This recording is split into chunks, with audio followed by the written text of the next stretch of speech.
There were years of mystery surrounding Death Stranding, with each tiny detail revealed as time went on just posing more questions than answering any of the million people were already asking. The trailers were bizarre but intriguing, and the long wait for the game's release made it seem like it was never going to come out and no questions were going to be answered. The game did come out, however. As for questions being answered, maybe. Developed by Kojima Studios and published by Sony and 505 Games, Death Stranding is an odd game to put it lightly.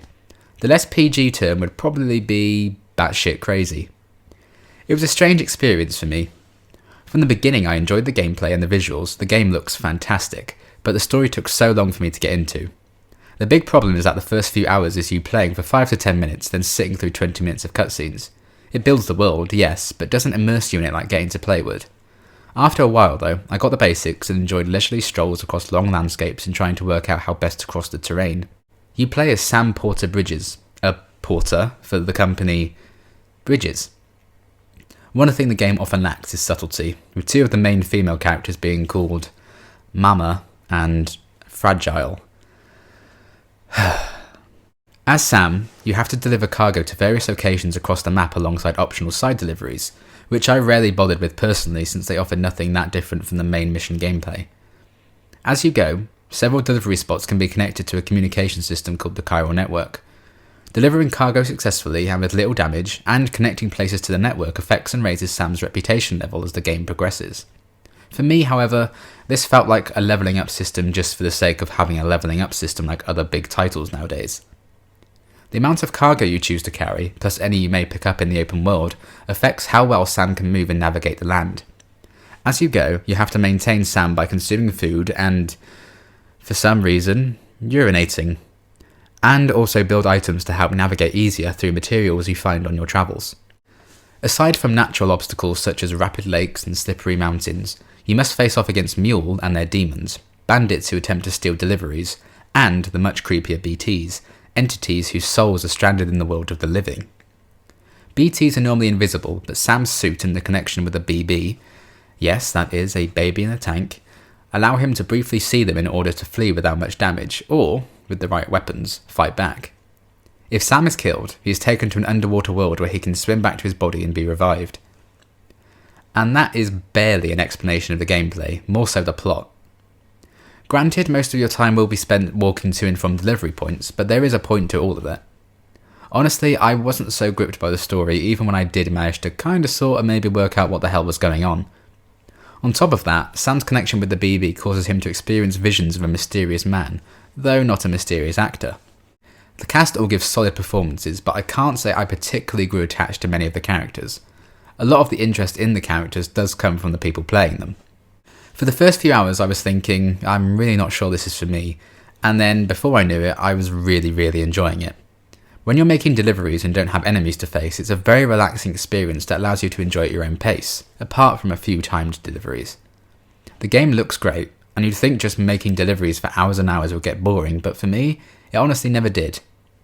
But that may have been because I was just enjoying the craziness as opposed to being truly immersed and invested. When you pee, it grows a mushroom there that other players can see. You can see where other Norman Reeduses have peed. Norman Peedus. I haven't even mentioned yet that Death Stranding has a sort of but not really online feature. It's ridiculous and makes no sense within the world of the game, but I can't help but absolutely love it. If you're playing and connected to the internet, ghosts of other people's games can bleed into your save. By this I mean sometimes random ladders, pea mushrooms and cargo from other players' games can appear in your own game. You can like other players' items and use them yourself. I once only managed to make a delivery because someone else's ladder was there for me to use. And if you're interested in where other people have relieved themselves in-game, you can even like the pea mushrooms. What a weird game. It's a bizarre feature that I would normally write off as too silly, but when I got a notification telling me someone somewhere else in the world had used a ladder I'd set up to traverse in their game, the buzz I got was probably the most memorable moment I had in the entire experience. The combat is minimal when you want it to be. For the BTs you can completely stealth through, but I enjoyed fighting the demons more as encounters with them are much rarer. All you have to do is tie them up, but it's quick and simple. I often got tired of a forced BT section appearing as it can take so long to get through. The first few encounters, however, were genuinely terrifying.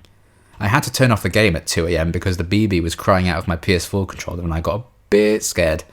As you progress, you learn to deal with them in your own way.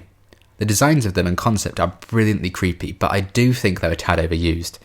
Just let me make pea mushrooms in peace. There are a few boss battles in the game to break up the enemies a bit, and for the most part they were fun and welcome additions. Other aspects of the game I find weird in a more negative way. Certain locations offer Sam a room to rest in, and several interactions are offered to you, including watching Sam shower and use the bathroom. These elements do play into the story in a rather bizarre way, but I wasn't necessarily wanting to do any of these things in the first place. Especially as every time you do something, it probably leads to another 5-minute exposition cutscene. These sections also offer some, quite frankly, embarrassing product placement. Monster energy cans litter the scene and stand out like a sore thumb, and the shower displays an ad for Norman Reedus' AMC show. Just why? Every time music plays in the game, it's accompanied by text telling you the title and artist. It takes me out of the experience a bit, just like when each new character introduction also made a song and dance about who was playing them. I'd be fine with it if the text didn't stay on screen for a good few minutes.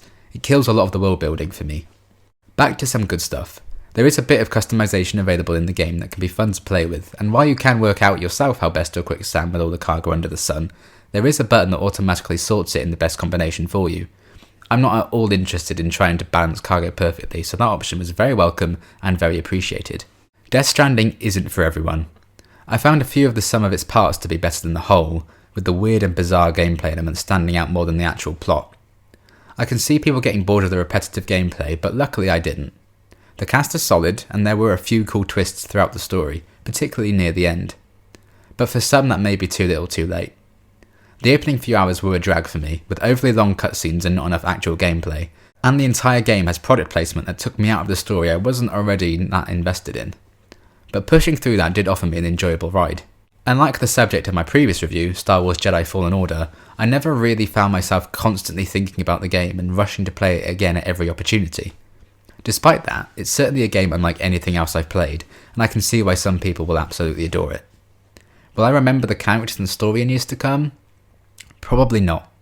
But will I, for better or worse, remember pea mushrooms, someone using my ladder, and my first encounter with the BTs for the rest of my days? Absolutely. Long live the pea mushrooms.